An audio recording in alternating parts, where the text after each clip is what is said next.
Hey, babes, and welcome back to the Booze Free Babes podcast. This is your host, Ellen Frazier, and founder of Booze Free Babes, sober sisterhood walking a radical path to self discovery. And today in the studio, we have our good friend, Katie Bonanno. And I said it right. Woo! I was like, it's like banana, but it's not. It's Bonanno, and I'm never going to forget that. And Katie is the owner and founder of Simple Love Counseling. So let me tell you guys a little bit about Katie real quick, and then we'll dive into our conversation.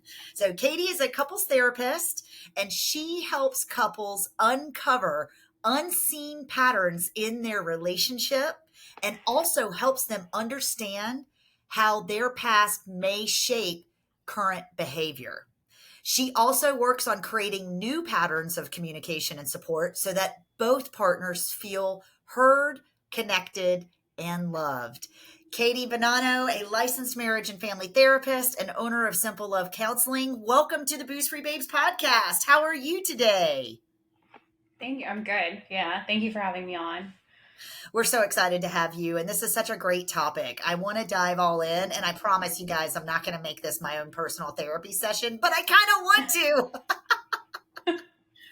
So tell me a little bit about you and your practice and like your big why, like what brought you into this line of work, specifically working with couples? Yeah. I've always been fascinated by the way the mind works and how behaviors work and all that stuff and how we connect to each other. I remember taking college classes in like intro to psychology, and it was just fascinating to me. And so I then always knew that I wanted to help people in some capacity. I actually started out thinking that I wanted to help kids and do like play therapy and stuff. And got certified in play therapy, all of that, graduated with it, and then came out and was like, not my thing. I did have a couple in internship, and I just unexpectedly really loved working with them.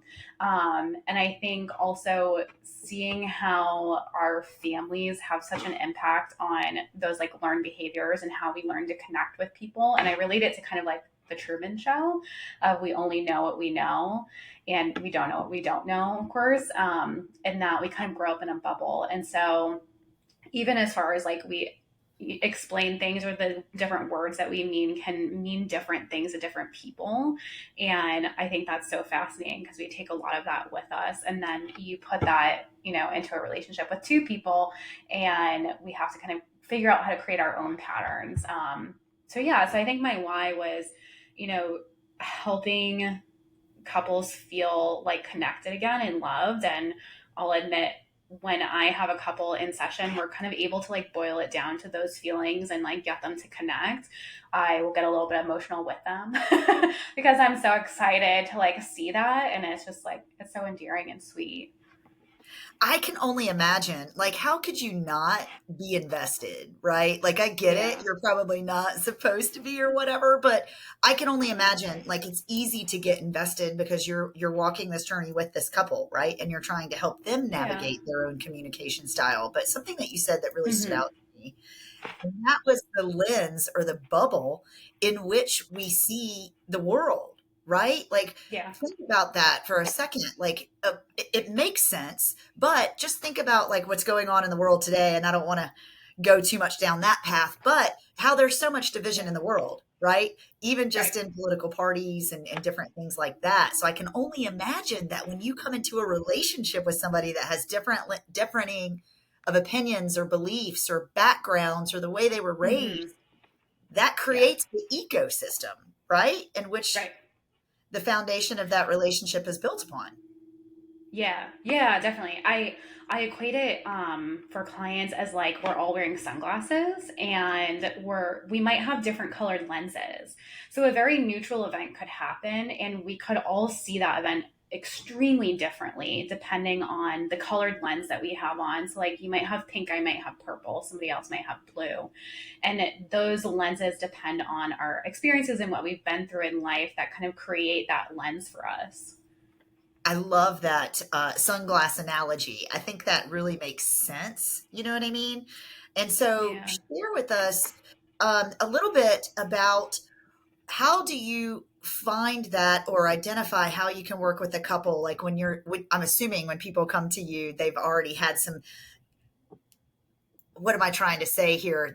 They've already had some bumps along the road, and so they're trying to even that out. Would that be fair to say? Yeah, yeah. I think most couples are not coming like a very small percentage of couples are coming to me being like, it's not broken yet, but I want to work on, like fixing it kind of thing. They're coming to me when it is kind of broken, right? When they're feeling like massive impacts of those patterns having repeated for such a long time that they're almost at like wit's end, like something needs to change. And so when you take that type of a dynamic, are you able to flip that around through just like breaking down those patterns and conversation style, or how does that work? Walk us through what that might look like. Yeah, yeah. Some of it, I'll be honest, is a little bit of de-escalation at times, Understood. where it depends on like, what they're coming in for, how heightened our emotions, that kind of thing, how long they've been dealing with this. But it really is just kind of validating where each of them is coming from. And sometimes we say like, I don't want to validate this person's emotion because then I'm saying it's right or they're right about this situation, and it's really not that. It's that's person, kind of like the sunglasses analogy of like, that is that person's experience, and so we want to validate their experience that they're living through right now. And so by validating their emotions, just even saying like, I can see this is really hard for you, I can see that this really affects you, I can see that you're sad, I can see that you're really wanting your husband to connect with you and it feels lonely that he's not. It's just really saying that we understand and we see them and connecting on a very like human level, is really important. And then also kind of bringing it down to that level of like, what are we feeling and what do we need in the relationship? There's a joke in couples counseling, like it's never about the dishes. And I it love that. sounds so, like kind of stupid, but it really isn't about the dishes. It, might be that the dishes are left in the sink. Sure, that's like the physical thing, but it's, why are we getting upset? Because I, want to feel appreciated when my partner thinks of doing the dishes. I want to feel loved. I want to feel respected. I want to feel thought of, that they thought of doing this, and they didn't leave it for me to do later. And so figuring out why, like the why underneath. People don't do things just for the hell of it. I use the example of a lot. I'm like, even if you have a friend that complains a lot and like love her and like she just keeps complaining, you're like, why do you complain so much? What do you get out of this? And there is a reason that people will do the things that they do, and so that person who complains might get attention, they might feel better, they might feel like they're venting, getting it off their chest, they might feel sympathy or compassion, like they're getting something out of that interaction. And so figuring out of these interactions, out of these behaviors and patterns that are going on currently, what are we getting out of it, or what are we trying to get out of it? Wow, I love that. And I was thinking on that, just on that small example of like, we've all got that friend, right? That just Yeah. kind of wears you out, right? And so I'm just Yeah. curious, in that I'm going to play on this scenario for just a second. Mhm. In this situation, is it also like, I get it, like obviously they're gaining something out of this or else they wouldn't do it, but it isn't Mhm. always positive. Maybe that was a learned behavior. Maybe their Yeah. parent was never someone that could like be at ease or enjoy. And so that's why Right. they feel like they have to complain or something like that. Does that kind of make sense? Mhm. Yeah, yeah, yeah, definitely. And that could definitely be a scenario, even in kind of like taking it off of that scenario for a second, but even in couples where you have one person, I would say this is a pretty common thing where one person kind of consistently nags and like pushes buttons. Well, there's a reason that they're doing that. And it might be that the other partner has shut down. And to get that reaction out of them, that means they have to keep pushing. And I have to keep pushing for me to get a reaction out of them, because when I get a reaction out of them, then they can be engaged with me, and then I know that they care about me if they're engaged with me. Wow. If that makes Wow. sense. That totally makes sense. So I was, funny story. I was in yoga last night and we were talking about how, sometimes you don't want to ever escalate, but sometimes it's like you Yeah. have to escalate just to get somebody to hear you, right? And Right. if you would just listen to me in the beginning, then we wouldn't have to take it to this next level or whatever. It was just an example that we Mm-hmm. were talking about. So what are some ways that we can kind of, poke our partners so that they can engage with us a little bit more? Or is it really through language choice? Because I love how you structured the language in the beginning of the conversation here, how you're talking about, maybe it's just thank you for putting away the dishes. Thank you for, just feeling that validation. Or, you know, Mm-hmm. hear me when I say, can you please help me unload the dishwasher? Whatever, right? Yeah. Yeah. Yeah. I think it's a combination of both, of like, it is a little bit of that, like validation and, positive reinforcement when we do see something that we like. And some of that can seem a little, sometimes people are like, but I'm manipulating, but we're, we're calling something out that, we like, and we want to keep seeing it. And so it is essentially positive reinforcement. But also having, some kind of shared language really helps a lot. And some of that can be worked on in couples therapy, but having some sort of shared language in the sense of like, we need to talk, or we need to have a conversation, or I need a timeout, something that says like, it says something to the both of you. Something I really like is asking, are you willing to hear me? Or are you capable of hearing me right now? And so then that person kind of gets to answer that question of like, yes, I'm willing to hear you right now. Yes, I'm capable, or no, I'm not capable of hearing you right now. And you can kind of word it differently, but just giving that choice of like, are you able to have this conversation with me right now? Because sometimes we'll just kind of like go right into it, because it is emotionally charged, and we want our feelings to be heard and, seen. And that other person might not be in the headspace to hear them. I love that so much because there's a huge difference between are you willing to listen to me and are you capable of hearing me, right? Like there's a Yeah. difference between willingness. I may want to be willing to have this conversation with you right now, but Mm-hmm. because of my capacity and my bandwidth, Right. or maybe my nervous system is already jacked through the roof right now, that I need to really Mm-hmm. reset before we continue the conversation. Is that kind of what you're saying, or that's what I'm hearing you say? Yeah, yeah, that's what I'm saying. And it might be, like the kids are crawling all over me, like, I can't have a conversation right now. Like, can we do this later? It might be something like that too. I will also say though, it sometimes we can say things in the best possible way, like straight out of a counseling textbook, and sometimes the other person will not hear it. And so it just kind of depends like where each person is at, and it depends on that dynamic too. Okay, so a couple of tips. I just wanted to call it back out so our listeners can hear it. Validation, right? Validating Hmm. the emotion. Hmm. Positive reinforcement, which that's just lovely in itself, right?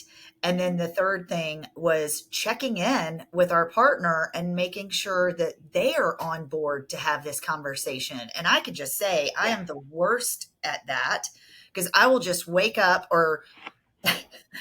on my like third cup of coffee and my husband just woke up and I'm like spinning circles around Yeah. him in the orbit and I want to have this deep conversation and he's like barely stepped out of bed, right? And so I Hmm. get it. I am so guilty for having an emotionally charged conversation without doing that check-in first. And I love that Hmm. feedback, and I have to say this is a little selfish for me, but I can't wait to try that. Like I almost want to try that with my husband because I feel like that's part of our Yeah. disconnect, right? Is you've got it, you're on your way to an appointment, I'm on my way to do this, and I'm trying to have an Right. in-depth conversation with you, and there's just not time, space, or bandwidth for it. And so creating Hmm. that safe space and time and environment to have those Yeah. types of conversations is also important from what I'm hearing you say. Yeah, definitely. Even going as far as it sounds very like boring and corporate but like scheduling them too. Like I don't have time right now, but at 5 o'clock or after dinner, let's set aside time to talk. And that way, it's very intentional. It's planned, and it also gives you both time and space to kind of figure out what you want to say. Right. If it's something that, you're like, I'm going to talk about this, and that's decide that we're going to talk about this topic. It gives you both space instead of trying to figure out and process what you think about the topic on the fly.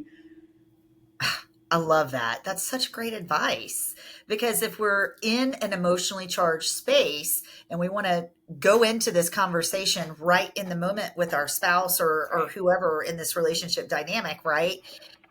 Yeah. Yeah, that can come off like really strong. But if we can allow ourselves that space between the emotional charge and the actual conversation, then that allows us to Right. one, regulate our nervous system, two, come from a calmer place when we do have that Mm-hmm. conversation, and then three, we can have our thoughts together. Wow, Right. we're dropping some tips today, you guys. This is some smart college he's dropping on y'all.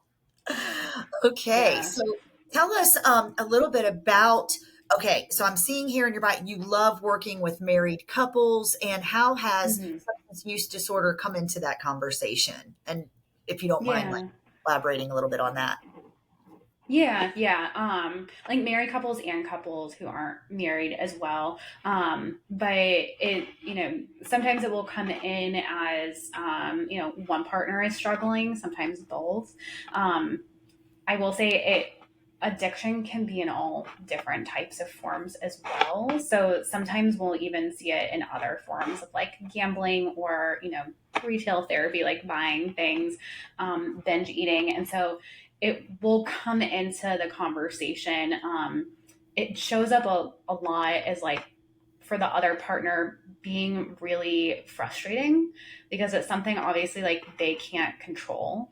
And it is really frustrating to one, like watch your partner go through this, and two, not be able to kind of like control it, right? And it also can create like a mistrust in that when we're in substance abuse or use it, aren't always we don't always want to tell people, right, that we're kind of doing that or we're struggling. So it can create some trust issues in that and like not communicating things too. I'm so glad you hit on that point because there is like this dirty little secret aspect to Yeah. substance use disorder, right? Like we don't want to be honest about the fact that we've ever had a problem or that we're struggling currently, or maybe we had a return Yeah. to use. And so not only are you dealing with that dynamic inside of the relationship, the intimate relationship that you're having, but also within self, right? Mm-hmm. Because you're Yeah. hiding this little thing and that keeps us in this place where we're sick and unhealthy, right? Because we're leaning into Mm-hmm. that guilt and shame and we're trying to hide. That's just the first thing that comes to mind for me is guilt and shame. And I know Yeah. guilt and shame are both feelings that are not really comfortable in my own skin, or are they Right. even necessary for my nervous system, right? And that's probably Mm-hmm. not how I want to say that, but I think you get what I'm trying to say. Like, I don't want to live in Yeah. this Yeah. place of guilt and shame because that's going to impact the way that I show up in the world. So if that's happening in a relationship, it's not only impacting the relationship, but it's also impacting how that person shows up in the relationship, outside of the relationship, and inside the world, right? Yeah.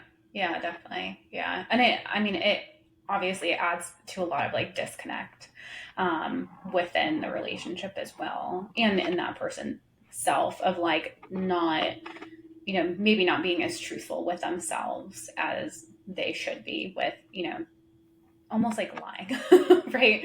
Of like not being honest about this situation. Um, but it definitely creates a divide.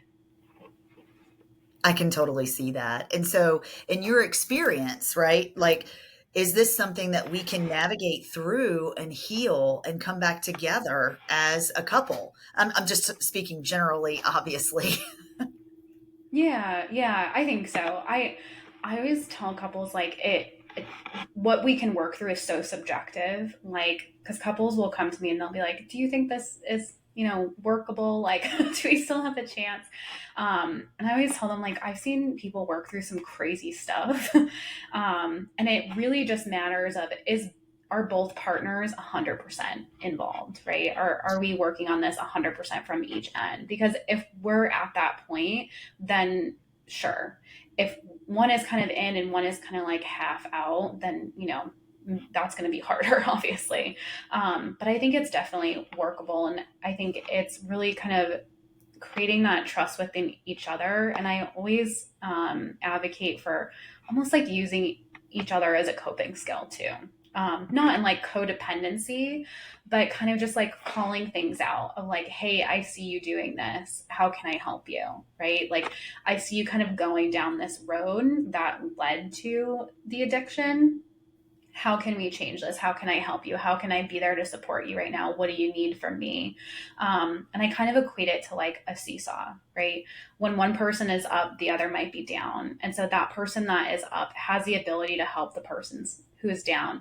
It might change, there will be times when it's switched. It might be times when it's even. But we always have the ability to help our partner if we're available to see it. And, we kind of have like a shared language around it, and that person is also open to being helped. Oh, I love that. And I think the main thing that stood out to me that you just said is 100%. Both parties have Mm-hmm. to be on board. Like you can't just swim Yeah. up, you can't swim upstream with a tether tied to your ankle trying to bring the Right. other partner along, because what happens in that situation is that obviously put the air mask on to save yourself, you're going to drown and you're probably going to drown your partner Yeah. too. Mm-hmm. So I think it's important. I wanted to bring this up and get your feedback on it. So, um, for the relationship dynamic, let's just say we have one active participant that is still in substance use and the other one is Mm-hmm. sober. And so, Mm-hmm. in that situation, would you just advise for that person to just focus on themselves and keep working on themselves and doing what they need to do to make themselves happy, and then see where that falls into play for the other person? Like, I know if I'm focusing on what makes me happy, then I can identify if this is acceptable behavior to me or not. Right. And that's just an Right. example, Right. but that's kind of where I'm coming from. Like, Mm-hmm. I know that with my own journey, it's just been really important for me to focus on my side of the street, because my side of the Yeah. street is not always squeaky clean too. Right. Right. Yeah. Yeah. And that's really hard sometimes. um, yeah. I think, it is a great idea to focus on yourself. And definitely when we focus on ourselves too, sometimes people will kind of like catch on to that and they'll be like, oh, like, what are you doing over here? Kind of a thing. And like, how did you do that? So it can have an effect on our partners too. Obviously, if I want to kind of give a caveat to that we don't ever want to abandon ourselves in the process either, or stay in a relationship where we feel like we're not getting anything or it's harmful or abusive or anything like that. But if it's kind of your partner is not on board yet, I think it's okay to focus on yourself and kind of you know involve them in stuff too. Like, if you're on a health journey and your husband or partner's not there yet, kind of being like, oh, I'm going to the gym. Like, do you want to come? I'm going to, have this for dinner. Do you want some of what I'm having? Yeah. I'm trying out a new recipe. Check this out. Yeah. Right. My husband Yeah. started doing like Whole30 recipes, and I'm like, where did that come from? But it's delicious. And so, Yeah. however we can help support each other in that way. I had shared with Yeah. Katie before we had hopped on the call that even in my own journey, my husband recently had a heart attack. And so we're on a totally new health kick, which is really exciting because I get to Yeah. see his love for food. He's a retired chef. I get to see his love for Oh, food wow. really come to life in this new Mm-hmm. thing that he's going through. And so he's really working on his health and he's incorporating all these new recipes and trying new things. And Yeah. it's just been a lot of fun to see and a lot of fun to support him through that process. Yeah, that's really awesome. Yeah. And I mean, I suppose added benefit for you is like really good food. Oh, it's always good food. That's the Yeah. problem. It's always good food, right? Well, tell us, I know we're getting close to the end of the time here, but I just wanted to know if there's any tips or tricks that you would like to share, and then we'll go into how we can reach you. Yeah, yeah. I feel like that's a loaded question. Didn't mean to uh, load it. Or you can just tell us any takeaways for a couple that may be having some conversations that could use a little mediation or just a little guidance, yeah, because at the end of the day, we love each other, right? We wouldn't be in these right. relationships if we didn't love each other. So how can we make that love even bigger and bolder and more beautiful with help and your guidance, Katie? Tell us all about it. Yeah. Yeah. Um, I think maybe, there's like lots of tips and tricks and things that I could say, but I think maybe one main point is remembering that, like I said before, we don't do things just for the hell of it, that there's always kind of the need that we're meeting, or trying to get met. And so, even nagging, right, or like that person complaining, like we're doing that for a reason because we want to feel seen or heard or loved or appreciated. And so trying to reframe things that like bug you, or you're getting mad at your partner or having a hard time, getting frustrated, there's arguments going on, kind of reframing it into like, what does my partner need? What need are they trying to get met right now? What need am I trying to get met right now? Right? Like, what do I really want out of this? And it kind of reframes it in a whole different way. And it changes the way that we go about the conversation sometimes. Oh, I love that, right? Just that simple reframe. And what do we Yeah. need is so important, right? Thank you. Mm-hmm. Thank you so much for sharing that, because I think it's equally as important to know what the other person is trying to say and what we're trying to communicate too. Because I know, just speaking from my own personal experience, we're not perfect, right? And so sometimes the way that we communicate and try to make that connection is not always the best Yeah. way. And then, Yeah. I'm really big in human design. So I'm a projector and my husband's not. And so I just have it, and I'm an Mm-hmm. emotional authority. So I just have a different way of talking about things Yeah. and going about things. And that's so true for everyone. Like, we're all different Mm-hmm. individuals. And that's the beauty of us. But we hear things differently, we say things differently, we interpret things differently. And that's really what I'm hearing you say, is that you're able to come together and bridge this gap Mm-hmm. through simple love counseling. Yeah. Ooh, I love that. Yes. All right, Miss Katie, tell us how we can find you. It looks like we've got, you can book a free intro call on her website, Mhm. simplelovecounseling.com. You have some social media handles you'd like to shout out for us too? Yeah, yeah. I think Instagram is probably the easiest one. Facebook is just Simple Love Counseling, but Instagram is Simple Love underscore counseling. And so I'll occasionally share pictures of my cute dog on there. Oh, what's your That's one dog's way to get name? a hold of me. I have two, Finn and Riley. Riley's a border collie, and Finn is a Chihuahua Westie, so he's a little sassy. I'm surprised you didn't have them on the call today. I lock them out of the room.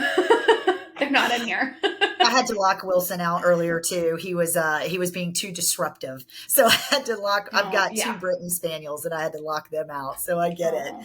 All right, folks. Katie Bonanno, Simple Love Counseling, and you can find her at simplelovecounseling.com. Thank you so much for being on the show today. We are Yeah, so thank you. grateful for this conversation. It's an important one. And as we navigate these journeys together, the whole purpose behind this show is to just share different resources that are available. And so, Katie, I Mhm. just love your energy and I love how you shared all this with us today. And if you guys felt that vibe too, be sure to reach out. Katie Bonanno, Simple Love Counseling. Thanks so much for being on the show. Thank you.